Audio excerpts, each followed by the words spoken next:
नमस्कार, मैं दौलत शर्मा और आप देख रहे हैं यूआईपी न्यूज।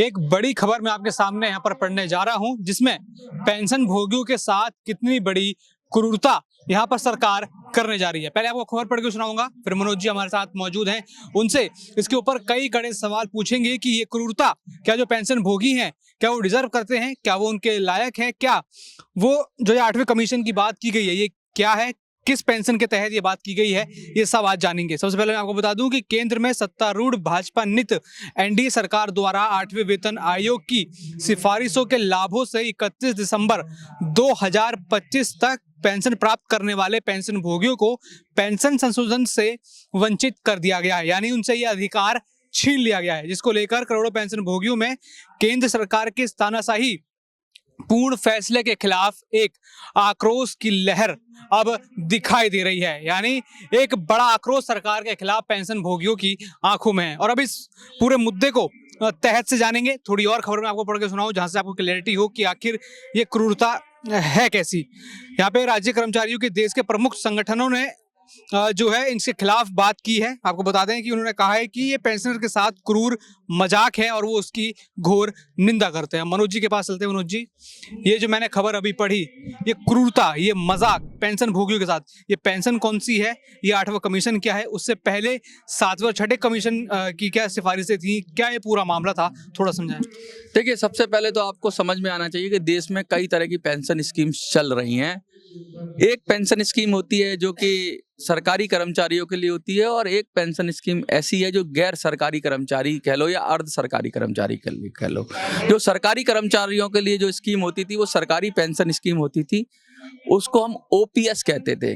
और जो गैर सरकारी या अर्ध सरकारी लोगों के लिए जो मेनली स्कीम है वो ईपीएस 95 स्कीम है। ये दो स्कीमें हैं देश के अंदर, और ये दोनों स्कीमें कहते हैं कि इसमें जो ईपीएस 95 है वो तो इतनी खतरनाक स्कीम है कि उसमें पेंशन के नाम पर लोगों को ठगा हुआ सा महसूस कर रहे हैं। लोगों को ऐसा लगता है कि उनको ठगा जा रहा है। और सरकारी कर्मचारी जो थे ओपीएस के नाम पर, उनको लगता था कि भाई ये स्कीम बहुत बढ़िया है, ओपीएस बढ़िया है, इसीलिए पुरानी पेंशन स्कीम को लगातार सरकारी कर्मचारी चाह रहे थे कि वो कायम रहे। लेकिन सरकार ने एक कानून बनाकर एनपीएस लाई और पुरानी पेंशन स्कीम को, सरकारी कर्मचारी वाली पुरानी पेंशन स्कीम को बंद कर दिया, जिसके खिलाफ आंदोलन हुआ। और आज यूपीएस नाम की एक नई स्कीम ले आई है सरकार, और कह रही है एनपीएस अगर आपको खराब लगता है तो यूपीएस में चले जाइए। ये जो आप खबर पढ़ रहे हो, ये खबर असल में ओपीएस से रिलेटेड है या ओल्ड पेंशन स्कीम से रिलेटेड है या सरकारी कर्मचारियों से रिलेटेड है। ईपीएस 95 वाले तो बेचारे दुख में है, पीड़ा में है, परेशानी में, उनकी तो उनको तो कोई सरकार सुनेगी। सरकार वेतन आयोग बनाती है। वेतन आयोग का मतलब है कि भाई कुछ सालों में महंगाई बढ़ जाती है, कुछ सालों में सब कर्मचारियों का इंक्रीमेंट होना चाहिए, कर्मचारियों का विकास होना चाहिए, उनकी तनख्वाह बढ़नी चाहिए, इसके लिए वेतन आयोग बनाती है सरकार। अलग अलग जैसे योजना आयोग होता था तो पहले पंचवर्षीय योजनाएं चलती थी। 5 साल के लिए हम इस नीति पे, 5 साल के लिए हमने एजुकेशन पे काम किया, फिर अगले 5 साल के लिए हमने रोड पे काम किया। तो ऐसे सरकार बनाती थी कि अलग अलग जगह पे फोकस करके उसका डेवलपमेंट करना। इसी तरह वेतन आयोग होता है। वेतन आयोग क्या करता है कि जो सरकारी क्षेत्र से जुड़े हुए लोग हैं उनके वेतन को वो करता है, क्या कहते हैं, एनालाइज करता है, और कितना बढ़ोतरी होनी चाहिए उसकी सिफारिश करता है, और सरकार फिर उस सिफारिश को मानती है और उसको क्रियान्वयन करती है। तो ये होता है वेतन आयोग। वेतन आयोग आपको समझ में आ गया। अब ये 7वां 8वां वेतन आयोग, ये क्या चक्कर है भाई? हर बार अब जैसे 8वां वेतन आयोग है, ये 8वीं बार पेंशन बढ़ाने वाली, या सॉरी माफ करिए, सरकारी कर्मचारी को तनख्वाह बढ़ाने वाली या पेंशन बढ़ाने वाली, जो भी कह लीजिए। वो उसमें सरकार कहती है कि भाई लोगों की लाइवलीहुड में इतना फर्क आ गया, पैसे में इतना अवमूल्यन हो गया, पैसे की ताकत कम हो गई है, तो हम तुम्हारी तनख्वाह बढ़ा देते हैं। तो ये सिफारिश करता है वेतन आयोग, जो अलग अलग समय पे गठित होता है। अब ये 8वां वेतन आयोग की सिफारिश है, यानी 8वीं बार ये सिफारिश कर रहे हैं कि भाई वेतन बढ़ाओ। अब वेतन बढ़ाने के साथ क्या होता है, वेतन बढ़ने का मतलब वो है कि जो कर्मचारियों का वेतन बढ़े, लेकिन वहां पेंशनर भी हैं तो पेंशन भी बढ़नी चाहिए। तो अब वेतन के साथ साथ पेंशन भी बढ़ती है। जैसे कि आप खबर पढ़ रहे थे कि 6ठे और 7वें वेतन आयोग ने कहा था समानता के आधार पर, क्योंकि जो नए पेंशनर आएंगे उनको पेंशन ज्यादा मिलेगी, ऑब्वियस है। क्योंकि उनको ये बढ़े हुए वेतन के अनुसार पेंशन मिलेगी और अगर वो पेंशनर हो जाएंगे तो इसमें ये इसकी भी सिफारिश लागू हो जाएगी। और जो पुराने पेंशनर हैं उनको पुरानी पेंशन मतलब पुराने ढर्रे पर ही पेंशन मिलती रहेगी, उनमें बढ़ोतरी नहीं होगी। तो इससे होता क्या है, इससे ये होता है कि एक ही रैंक से रिटायर हुए दो लोग, जैसे एक कर्नल की बात करें हम, एक कर्नल रिटायर हुआ 2005 में और एक कर्नल रिटायर हुआ 2020 में, लेकिन उनके जीवन के खर्चे तो बराबर ही हैं, तो पेंशन भी उनको समान मिलनी चाहिए। लेकिन होता क्या है कि 2005 में मिलता है उसकी पेंशन कम होती है, क्योंकि पेंशन में बढ़ने का कोई फिर हिसाब किताब एक बार बन गई, फिर उसमें सरकार चाहे तो करे, ना चाहे तो ना करे, तो उसकी तो सिफारिश होती नहीं पेंशन बढ़ने की। और जो नया रिटायर होता है उसको नए जमाने के अनुसार पेंशन बनती है। तो क्या होता है कि पेंशन में डिस्क्रिमिनेशन हो जाता है पेंशनर के अंदर। तो उसको इसीलिए बहुत बड़ा देश में आंदोलन हुआ था, जिसे हम बोलते हैं वन रैंक वन पेंशन। फौजियों ने किया था। फौजियों ने क्या कहा था कि हमारी एक रैंक है, हम कर्नल हैं, चाहे वो 1982 का रिटायर कर्नल है, चाहे 2005 का रिटायर कर्नल है, चाहे आपका 2024 का 25 का रिटायर हुआ, जो भी है, मतलब जो भी अफसर है या जो भी वो फौजी है, उसको वन रैंक वन पेंशन मिले, यानी उसकी रैंक के अनुसार उसकी पेंशन तय हो। जैसे एक तनख्वाह पे एक रैंक पे सब लोग काम कर रहे हैं तो एट ए टाइम एक ही पेंशन वो तनख्वाह मिलती है ना। आप अगर उस रैंक पे काम कर रहे हो, मैं भी रैंक पे काम कर रहा हूँ, ऐसा तो नहीं आपको कम मिलेगी मुझे। लेकिन पेंशन में डिस्क्रिमिनेशन इसलिए हो जाता है कि वो कौन पहले रिटायर हुआ है, कौन बाद में हुआ। तो वन रैंक वन पेंशन का कॉन्सेप्ट ही ये था कि भाई उनको कंपनसेट किया जाए। अब किसी की 84 में रिटायर हुआ, उसकी पेंशन 500-700 रुपए थी, क्या पता अब 1000 हो गई हो तो 1000 रुपए, और आज के पेंशनर को 50,000 मिल रही, तो एक को 1000 रुपए दे रहे, वो भी तो जिंदा आदमी है, वो भी तो, उसने भी तो सेवाएं दी हैं।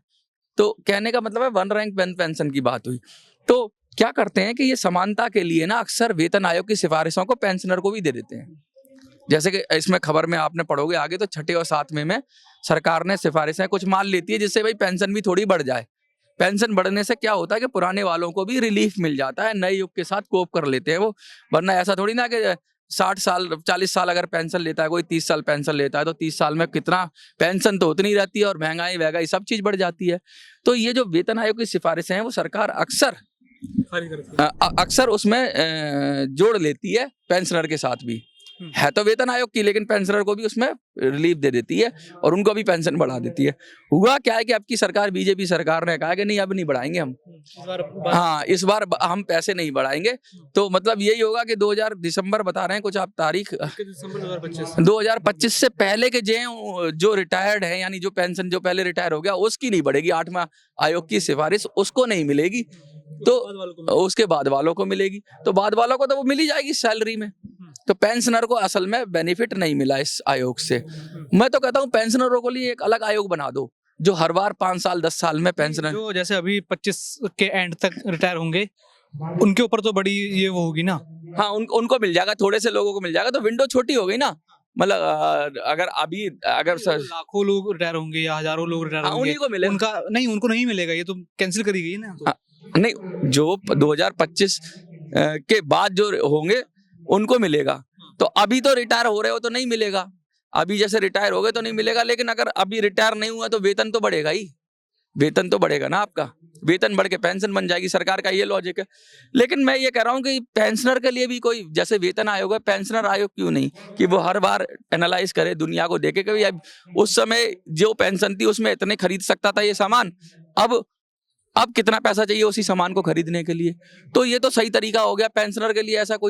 ऐसी कोई संस्था मुझे कोई आकलन, कोई स्टैटिक्स ऐसे बने कि ये महंगाई थी, ये दर है, फिर उसको बढ़ाओ या घटाओ। अब उस हिसाब से बढ़ाना घटाना, मतलब देखिए अभी तो घटाना नहीं चलता, अब तो बढ़ाना ही चलता है। मैं तो कहता हूँ ये बढ़ाना भी नहीं है, ये पेंशन को उसी काम पे रखना। सपोज करिए मेरे पास सन 2000 में 200 रुपए होते थे, तो आज उन 200 रुपए में मैं 10 किलो या 20 किलो आटा खरीद लेता था, या 10 किलो आटा खरीद लेता था 20 रुपए किलो के हिसाब से।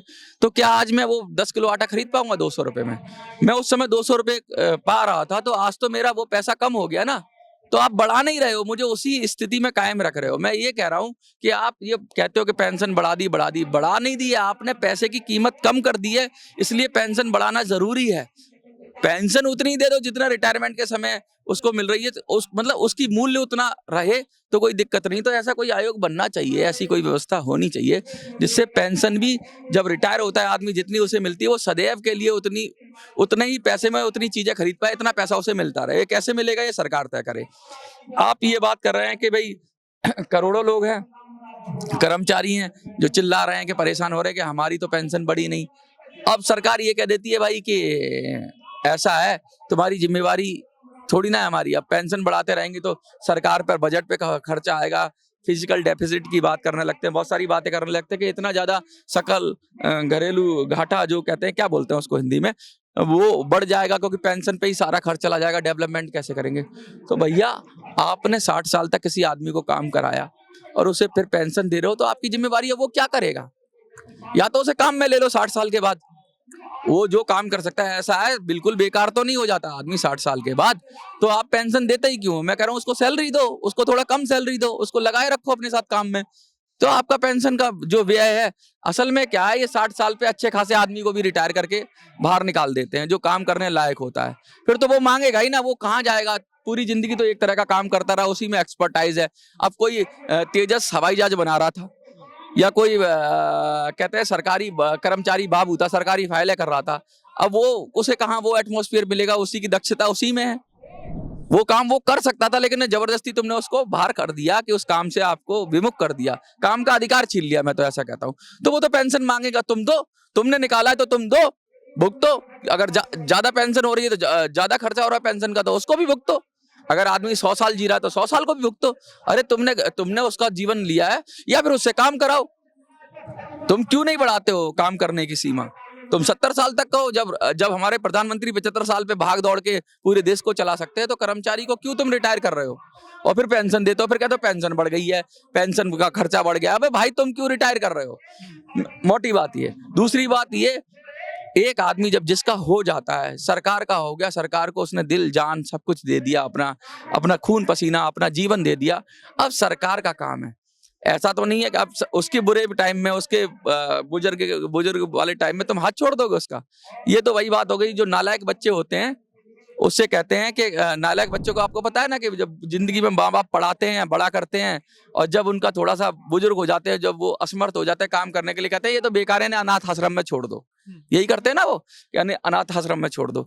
तो ये वो सरकार नालायक बच्चा है। फिर सरकार ने एक कानून बना दिया कि बुजुर्गों की सेवा नहीं करोगे तो तुम्हें गुजारा भत्ता देना पड़ेगा। बच्चों पे कानून बना दिया, बच्चों के लिए कानून है कि अगर आप कमा रहे हो और आपके माता पिता नहीं कमा रहे हैं, असमर्थ हैं, तो आप उनको पैसा दोगे, या आप उनको उनका वृद्धाश्रम या कहीं छोड़ रहे हो। हाँ, अगर उनकी परवरिश के लिए पैसा दोगे।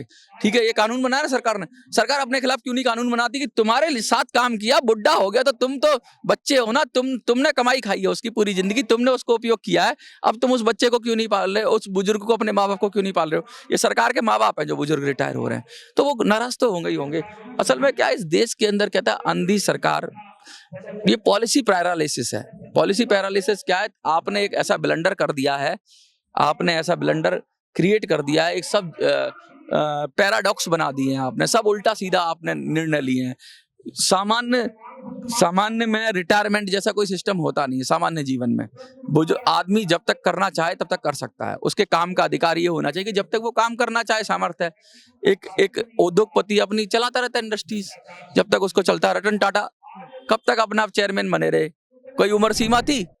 आपकी दुकान होगी, आपकी जब तक सामर्थ्य हुई चलाते हो, तो थोड़ी बहुत आपकी उम्र रह जाती है 5-7 साल, जब बिल्कुल बेकार हो जाते हो आप, तब वहां से आप हटते हो, या आप तब तक अपने काम की क्षमता देखते रहते हो। अरे ये भारी काम नहीं कर सकता, थोड़ा हल्का काम कर लूंगा।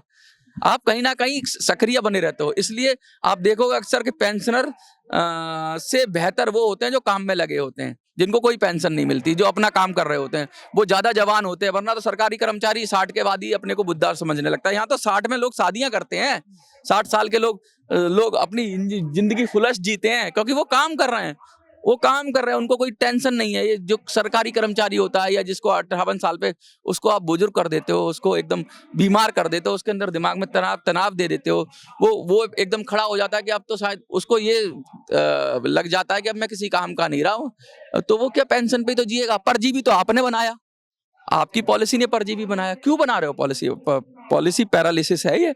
सरकारों को जड़ को सही करना पड़ेगा। ऊपर ऊपर तने छाट देने से समस्या सॉल्व नहीं होगी। अगर पेंशन का जो घाटा बढ़ रहा है, पेंशन देने से सरकार का जो बजट का हिस्सा है बहुत ज्यादा पेंशन खा रही है, तो आप देखो कि आप पेंशनर को कब क्या कर रहे हो। दूसरी बात मैं ये कहता हूँ, सरकार को एक तो पेंशन रिवाइज होनी चाहिए, जो भी है पेंशन रिवाइज होनी चाहिए भाई, ये जरूरी है। क्योंकि अगर वन रैंक वन पेंशन अगर फौजियों की रिवाइज हो सकती है, फौजी भी इंसान है तो सबकी फौजी तो 35 साल में आप पेंशन देना शुरू कर देते हो, उनको 35 साल में रिटायर कर देते हो, एक जवान को निकाल देते हो 35-36 साल में, और फिर तब से लेकर 70 साल तक पेंशन देते हो। उनको तुम वन रैंक वन पेंशन दे रहे हो, अच्छी बात है दे रहे हो, तो तुम ही तो रिटायर कर रहे हो। कोई सैनिक चाहता है कि मैं मातृभूमि की सेवा ना करूं, मैं 35 साल पे रिटायर हो जाऊं।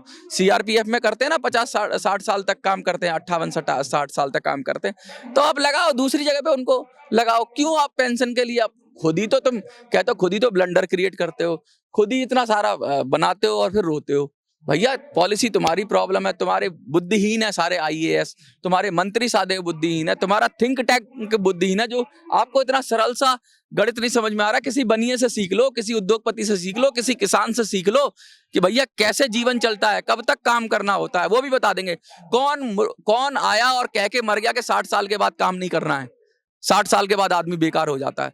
60 साल में लोगों ने ग्रंथ लिख दिए, 60 साल में लोगों ने किताबें लिख दी, 60 साल में लोगों ने प्रयोग कर दिया, 60 साल में लोगों ने पता नहीं क्या क्या कमाल कर, 60 साल में देश चला लिया, और 60 साल में तुम रिटायर करके पेंशनर खड़े कर रहे हो। तो अपने आप तुम पेंशनरों की फौज खड़ी कर रहे हो और फिर तुम चिल्लाते हो कि हम उनको कुछ नहीं देंगे। अगर खड़ी कर रहे हो तो दो, वरना खड़ा करना बंद करो। बस यही कहना चाहता हूं मैं। तो बिल्कुल आज की ये बड़ी खबर से ज़्यादा हमने पहुंचाई। अपना समर्थन लगातार हमारे चैनल को दें, कमेंट सेक्शन में लिखें। अगर आप हमारी बात से वाकिफ रखते हैं तो, और हमारे चैनल को सब्सक्राइब करें।